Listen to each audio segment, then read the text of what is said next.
Hey there, welcome to In the Spotlight with Kelly Sinkowski, where we shine the light on the people, the programs, and the organizations making a difference in our communities and beyond.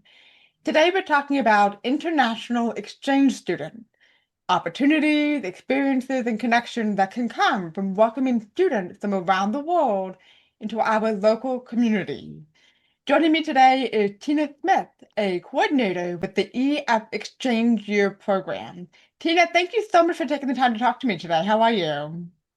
How are you? Thank you also, Kelly, for having me today. I'm excited to do this with you. Absolutely. So, Tina, let's jump in. What have you ever hosted an exchange student before? I have. I've had quite a few in my home. So I've had students from Germany, Spain, a couple from Germany, and Taiwan have been in my home. So it's a good experience. It's a great way to learn about other cultures, to learn new recipes. And all of a sudden, like from this side of the world to this side, just gets really small because you're sitting around just talking, and then all of a sudden they're starting to get the inside jokes and they're a part of all of this. So it's a great thing to bring your family together to add one more person who wants to be here for that experience and shares it with you. How long or like how far back have you been hosting exchange students? How many years? I'm going on my fourth year. That's incredible. So now you're a coordinator for this program. What does that mean? What is your role? So, as a coordinator, I'm an international exchange coordinator.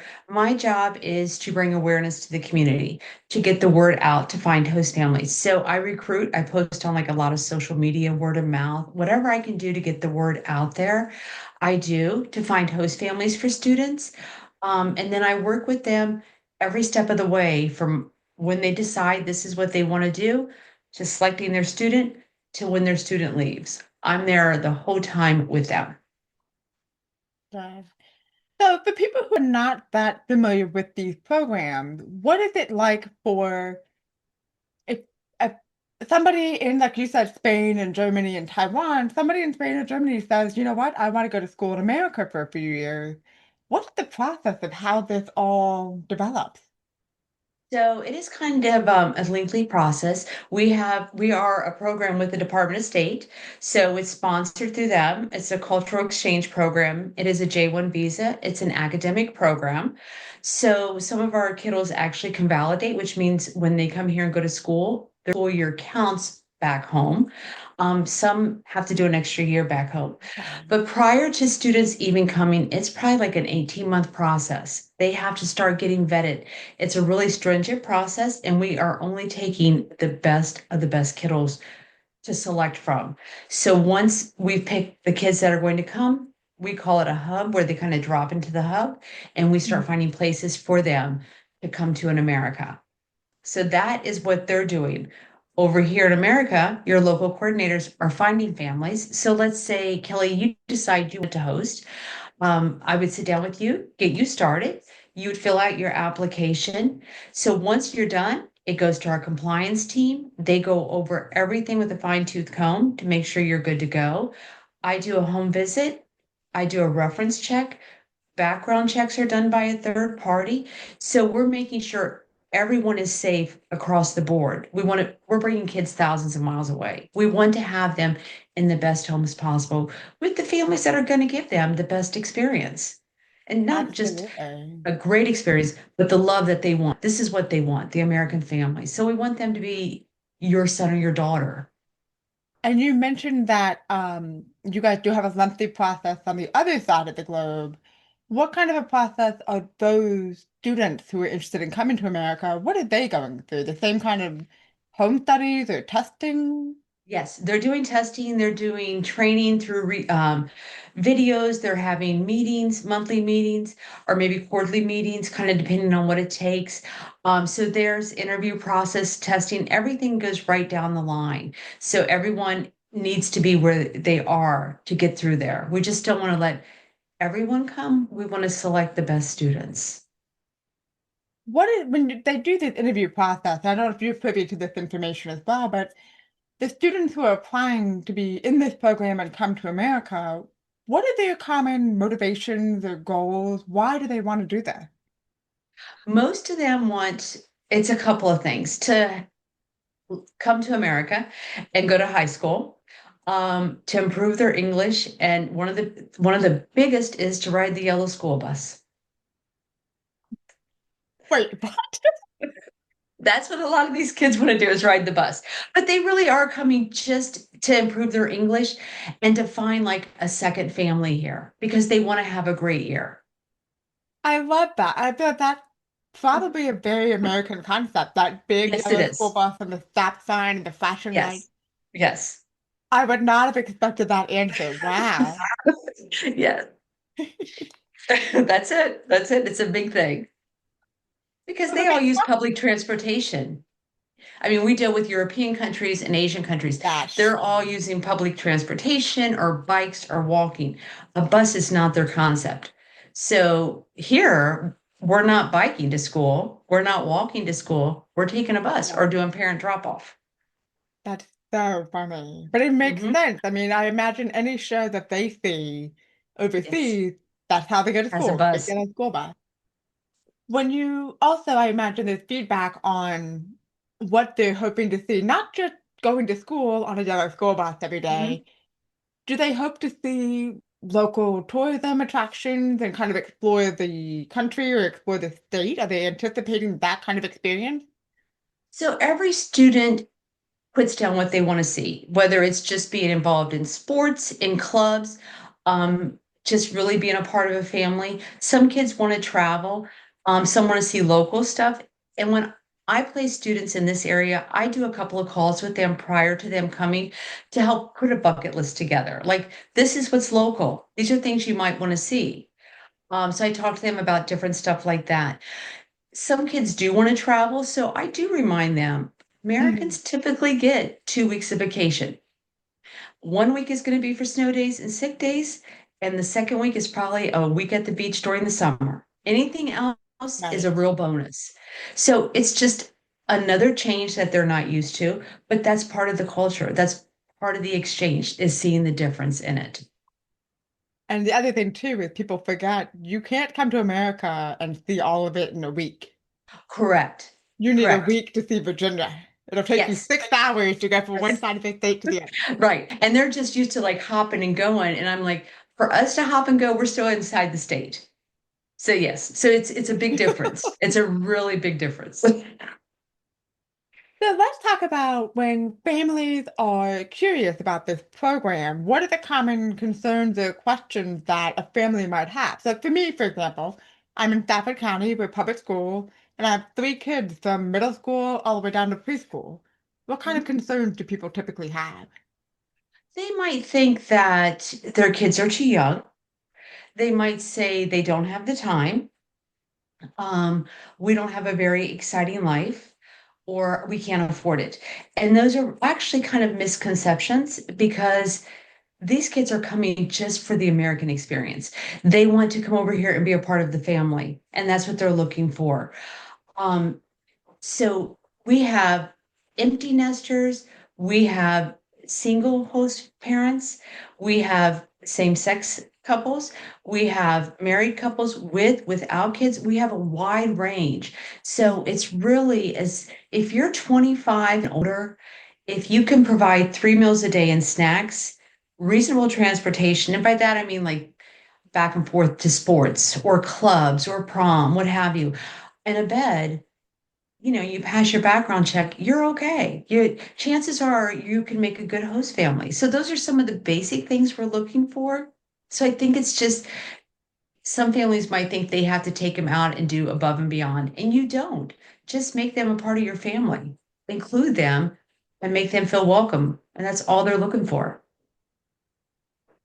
That sounds good. And then because we've talked about school so much with this, what age range is the EF exchange program typically working with?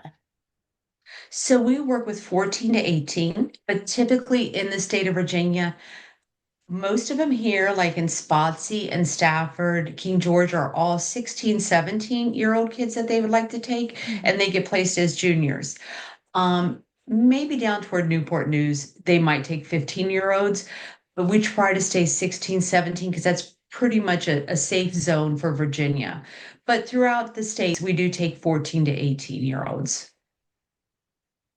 And then with the school system, because we're talking about public school systems typically, how does the school system work with you, or I guess the host families, to make sure that we're all transitioning smoothly into a new school year in a brand new country?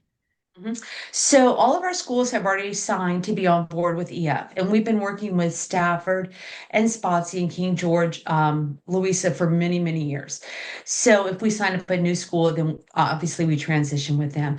But once we select, again, just saying it's you, Kelly, who selects a student, I would get all of the paperwork together and I send it to the registrar for the school. I work directly with her to make sure we have a slot to make sure everything is there to get the student into the school. Once the student is approved, then it comes back to the host family.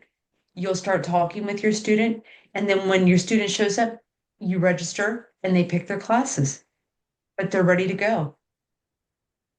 What time of the year do they typically arrive at the host family?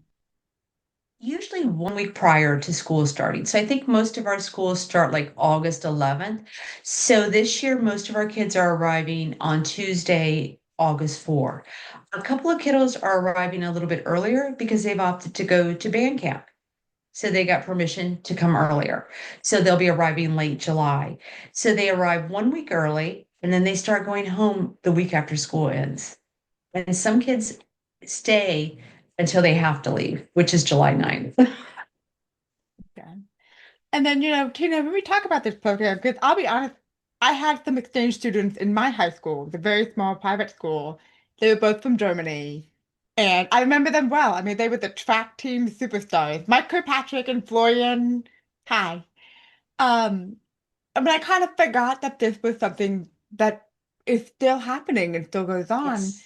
Do you think there's any popular or common misconception that we should clear up? Is there something people think negatively about the experience that we could kind of take a notch to? I think you have to remember these kids are kids. So for the most part, I'm going to say 98% of them are great kids. Every once in a while, there you might remember a student from your high school or one that maybe wasn't the best kiddo, but that doesn't mean that's what you're facing now. I mean, these kids come much more prepared than they used to.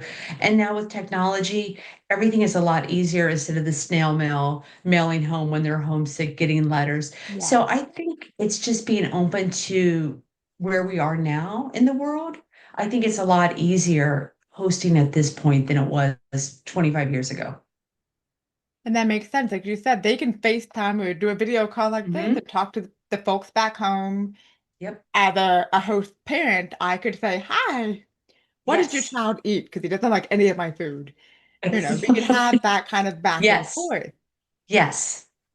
And And we the other encourage question that. that probably comes up as well, I know zero foreign languages.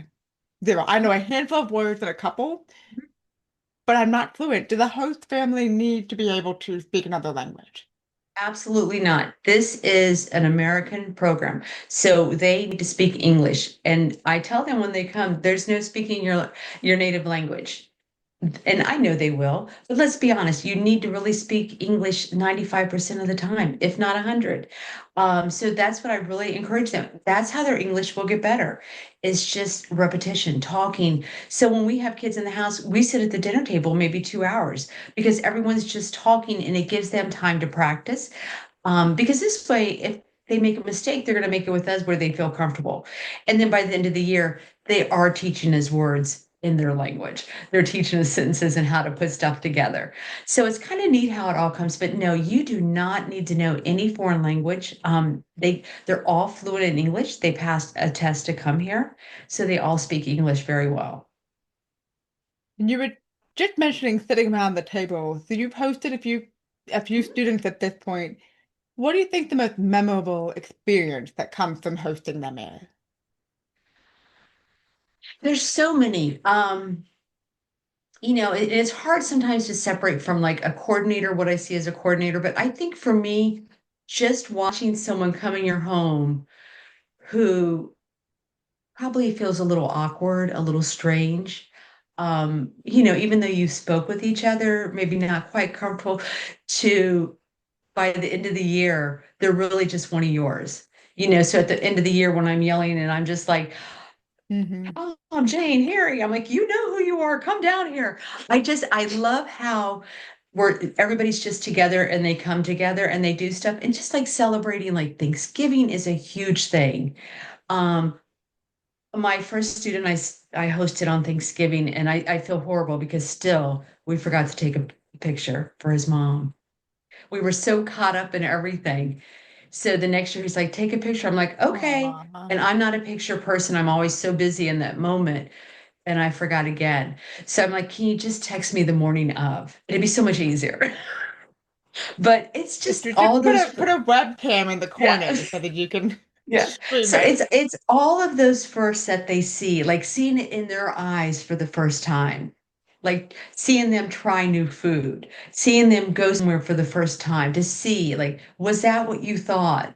Yes, no. And just getting that to understand like their background and why they might feel how they feel, and just like the different perspectives. So there's so many different things that really make it what it is. That's incredible. It sounds a lot like when you're a parent and you have a young child and you get to see Mhm. those milestones and those first Yes. experiences. But Yes. now you're at an age level where you can talk about it, Yes. coherent sentences, Yes. and see the reactions in real time in the processing. Yes. So Tina, let's talk about if somebody wants to learn more about this, that they want to see what the program is and maybe decide if their family is a good fit, how can they learn more or reach out? So there's a couple of things. They can go to efexchangeyear.org, or they can find me on Facebook, Tina Zanger Smith, and ask questions. Either way works just fine. I'm happy to answer any questions they have. And sometimes it's for them, and sometimes they need to wait a year, and I completely get that. So I circle back around in a year to see what's going on. I mean, my goal is to bring awareness to the community because, So I'm sharing the screen right now. If you do want to visit oh, there. efexchangeyear.org is the website. We'll make sure we share it when we tag this video. But efexchangeyear.org, you can learn more about the program and you can find more about how to get involved and find out if this might be a great fit for you. There's also reviews on here and a lot more information. Good. Well, I mean, Tina, I want to thank you so much for taking the time to talk to me and to share what this experience is like, how it's been a difference for you and your family, and what it's been like to host students in your own home. It's been fun. I'd love to come back in the fall, Kelly, with one of my students. It's just nice to kind of follow their path. That's another thing I really enjoy, like seeing them when they get there off the airplane to when they leave. They're like a whole different person and how they've grown. And it's just so interesting watching them grow. It's great. Their parents have shared them for a year, and we got to experience all of that with them. So it's kind of hard saying goodbye. I would love that. I think it'd be so fascinating to hear something from their perspective as well. Yes. Yes. Well, this has been such an interesting conversation. I think it really highlights how programs like this go beyond academics. It's about cultural understanding, you're building lifelong relationships, and you're seeing the world through a different perspective. So thank you again to Tina for joining us and sharing more about the International Exchange Student Program. And for anybody who's watching along, thank you so much for listening to In the Spotlight. We'll see you next time as we continue to shine the light on the people and programs doing great things in our community.